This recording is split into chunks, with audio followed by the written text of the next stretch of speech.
Welcome back, guys.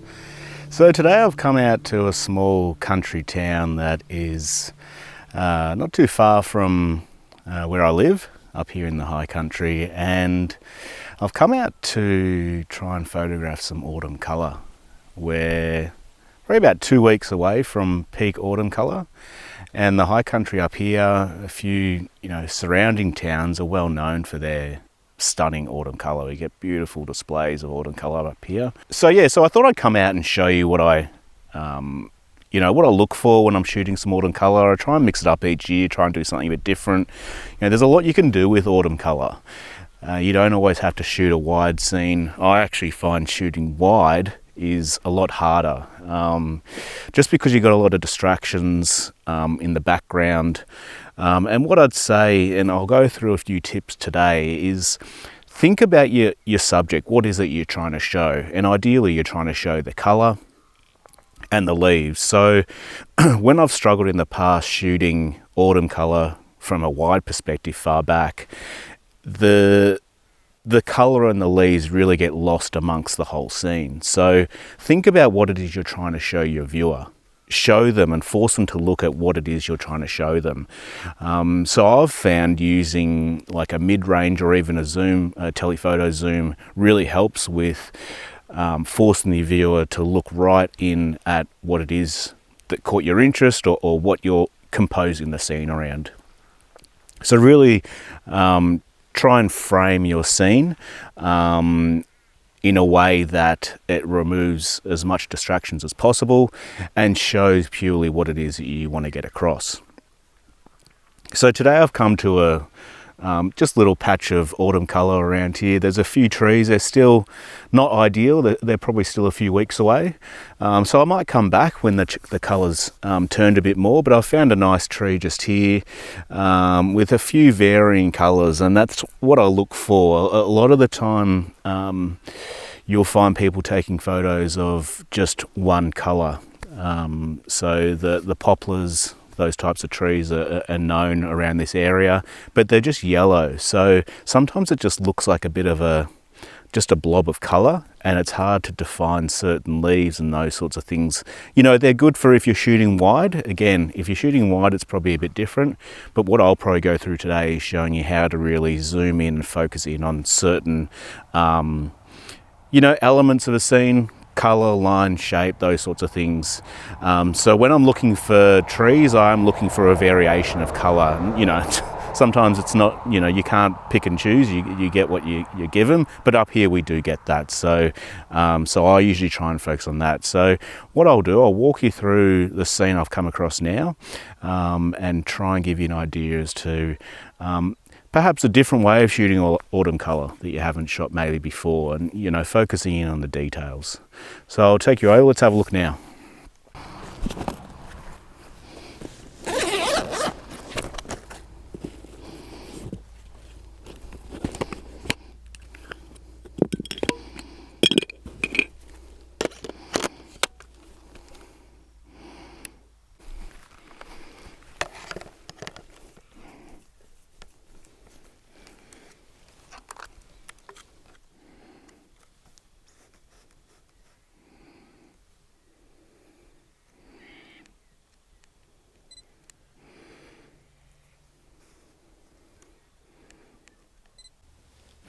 Alright, so this is the scene I've got here, and what I've done is I've just focused right in on a section of those pink and reddish leaves. I've got my 100 to 400 on. I just felt that gave a real nice cropped scene, and what I've done is to try and break up the leaves in the foreground, or the main focal point, is I've actually got a tree in the back, that yellow tree, and yeah, managed to just blur that out and provide nice color contrast, but also just a nice backdrop to make these reds and pinks really stand out. So that's something that I look for when I'm trying to set up scenes like this, is how am I going to get those leaves to really stand out, and yeah, what other things, you know, in the background, foreground, whatever it may be, can help really bring out that colour. So yeah, looking around, when I came across this tree, I could see it's got some greens, you know, half of the tree hasn't really turned yet. So I really just wanted to focus in on the reds. That's what I liked about it. So, you know, I got out my 24 to 105, tried zooming in, and it was just capturing too much of the whole tree. So I went, you know, I got the 100 to 400 out, and that allowed me to get a composition that I was really happy with. Cropped in, you know, really making those red leaves the hero, and yeah, just, you know, a backdrop of just red leaves. Behind those ones, it would have just all become too much of the one colour. So I found a spot where I angled it around to try and get that yellow in the background, blur that out so there's no real detail there, it just acts as a nice backdrop, and the colour acts, helps with some nice colour contrast. But yeah, to also help with that, what I've done is, if you check my my aperture there, I've got an f7, you know, just find one that works reasonably well. You know, you could go lower, and then it just, you know, when you're thinking about aperture, think about, you know, I could go a bit lower to f5.6, but then you're not always gonna capture every leaf, every red leaf. You want to make sure all of those are in focus. So I found f7 probably is a nice enough aperture to get all this in focus, but then still provide blur in the background. You want a bit of texture, a bit of detail in the background, so that the f7 just allows to capture these leaves in the foreground, sharp in focus, and then anything in the background, as it's quite far away, the tree, to drop off and just fade out. So yeah, so I think it's a nice scene, it works well. You know, I've had to really move the camera around to try and find a way to kind of frame this. So, you know, I've tried to make it so I don't have this yellow here leading off into the frame. So I've kind of tried to frame it like this a bit, so it kind of goes around, it frames like that. So yeah, I'll take this scene, and yeah, I think it's a nice one. One thing to just bear in mind, you can probably see there, the winds today, it's not too windy. So yeah, what you can do is just punch in, zoom in there, wait till the wind drops, and then just fire a shot off.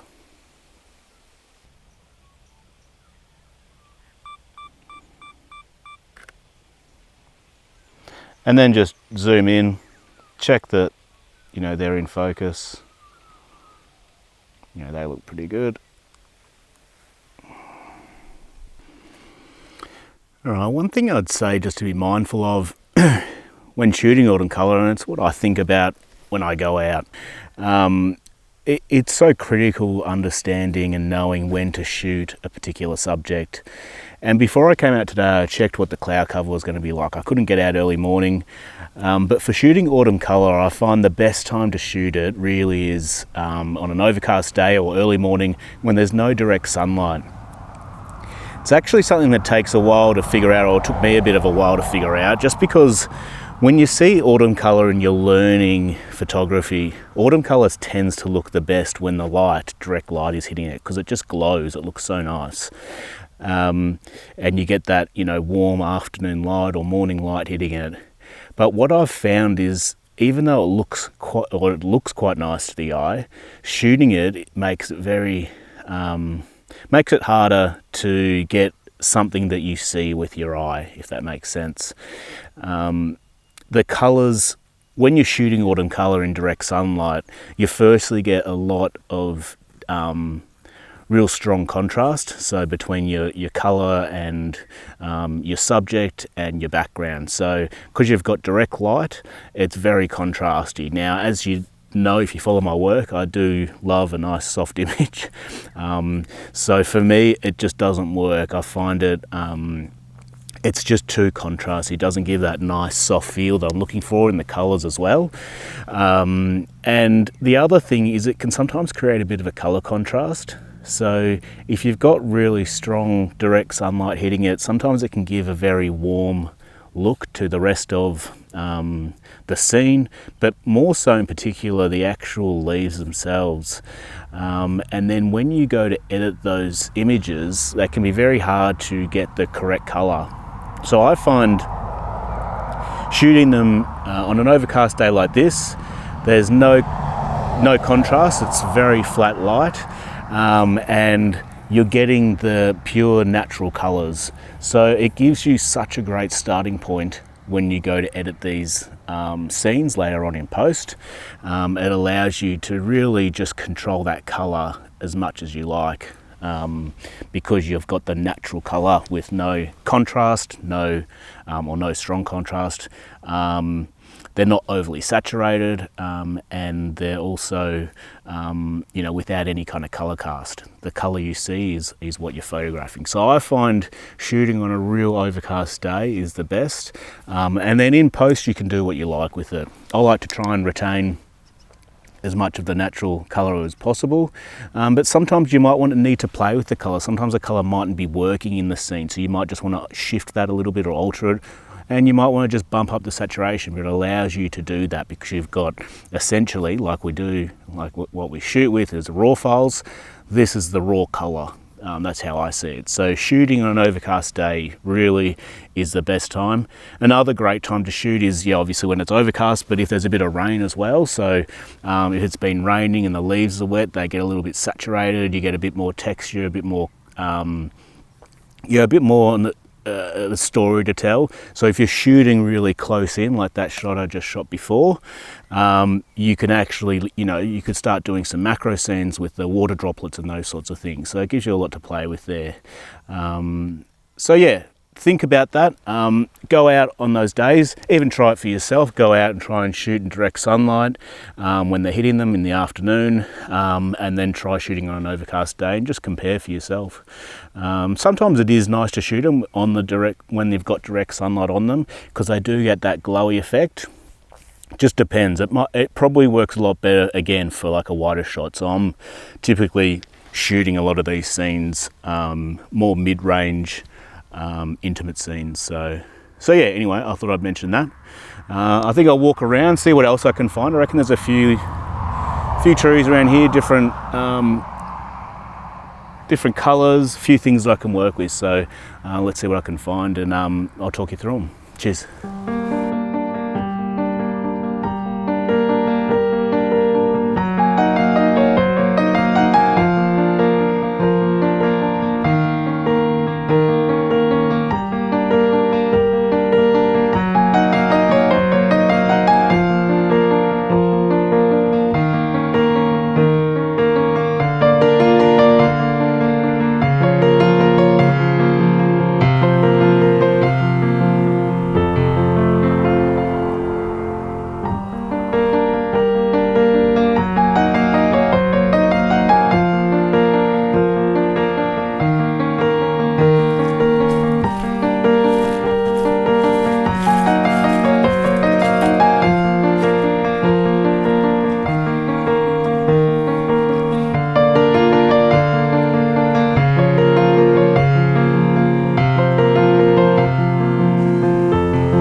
Alright, so I've left the spot that I was at before. I couldn't really find anything else.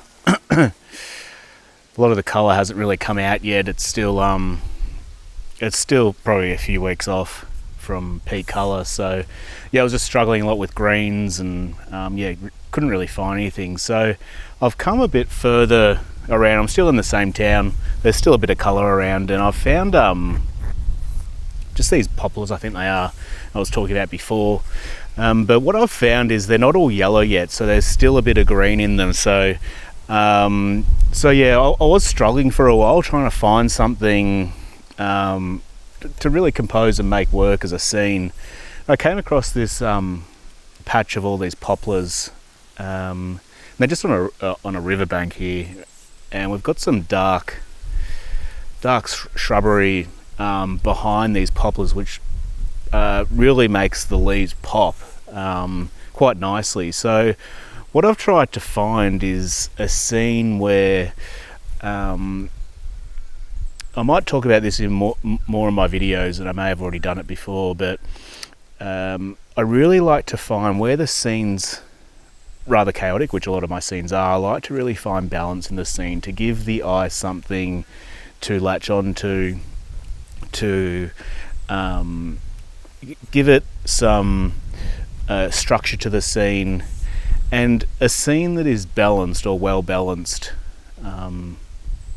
is a lot more pleasing to the eye as well. So it's a lot easier for the viewer to look at, rather than having this jarring feeling in a scene where there might be some strong subject matter on, say, the left part of the scene, and then on the right there's nothing. So the eye is getting pulled continuously to the left part of the scene. And that may or may not be what you want in a scene, but I tend to like to find a lot of balance within my scene, and that's something I'll look for straight away. So what I've managed to find is two pretty much identical poplars standing right next to each other, and they're in transition between moving to the yellowy leaves, but yeah, the balance of the trunks in the center, with some splash of yellow, kind of works quite nicely actually. So I'll show you what I've got here. So as you can see, I've got these two strong dominant trunks in the foreground, and they kind of they splay out a little bit at the tops, and you've got this splash of yellow throughout the scene, just giving a nice bit of texture and colour to the scene. And then you've got that quite dark background that's over the other side of the river, just helping to make these leaves stand out a little bit.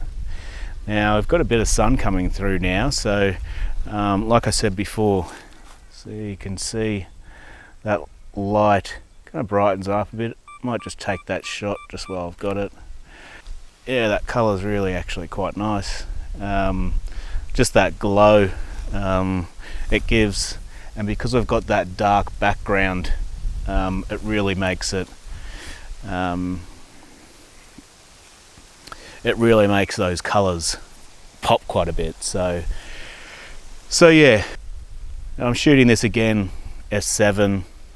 Make sure that everything in the foreground or midground is in focus, and that back just kind of drops out a bit. And what I'll do in post, I'll bring out that colour a bit more. I might even try and shift the yellows a little bit just to make it, you know, there's nothing wrong with making it look like it's another week ahead. Where it might be a little bit more yellow, and maybe even shift some of those greens. I don't know, I'll see. But yeah, I quite like the scene. I think without those dominant trunks, it really would struggle to have any structure, or you know, there wouldn't be any balance to the scene. But yeah, I think it's come out quite nice. The wind's picking up now, as you can see. There's a bit of wind coming. I think there's a bit of rain coming actually too. So yeah, I think these might be the only two that I grabbed for the day. But yeah, I'll come out again and try and capture some other scenes once the colours moved a bit more. Alright, so pretty happy with that shot. Came out quite nice. And yeah, I wanted to try and grab a couple of shots today while out, bringing you guys out to see what I do during autumn. I think it's been a nice day. But yeah, just remember, shooting autumn colour, if you can't find anything, you know, wide, which is a typical way to go, try and go a bit more intimate. Zoom in on details, just a few leaves, and it makes it easy, even if you know you don't have to find like a massive patch of colour. It's not that hard to just find, you know, even just one tree. There's a place that I'm heading over to in a few weeks, Bright, for it's called Bright in northeast Victoria, for a workshop, and it's probably one of the best places, well, it's easily the best place in Victoria, one of the most well-known places in Australia to go for autumn colour.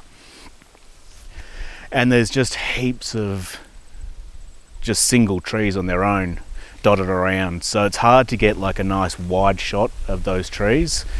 But a lot of people will go, oh wow, that you know, some seriously colourful trees, red trees, orange trees, real vibrant. But yeah, it can be hard to shoot them, those ones that are just on their own, because the back, they're just like on the street or on the road somewhere, and they're just difficult to shoot and make a nice, compelling scene.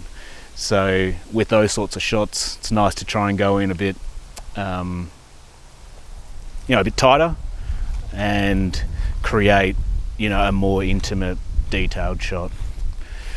So yeah, I'll see if I get a chance to film over there. I will bring you guys along. I probably won't do any filming on the workshop, but yeah, I'll see if I can get some time over there to do a video or two and show you guys the colour. That is stunning over there. Alright, thanks for tuning in again. Like I said, I hope to do some more videos soon, so yeah, stick around, subscribe, like this video. If you enjoyed it, it helps building the channel and reaching more people, so yeah. Alright guys, cheers, thanks a lot, see ya.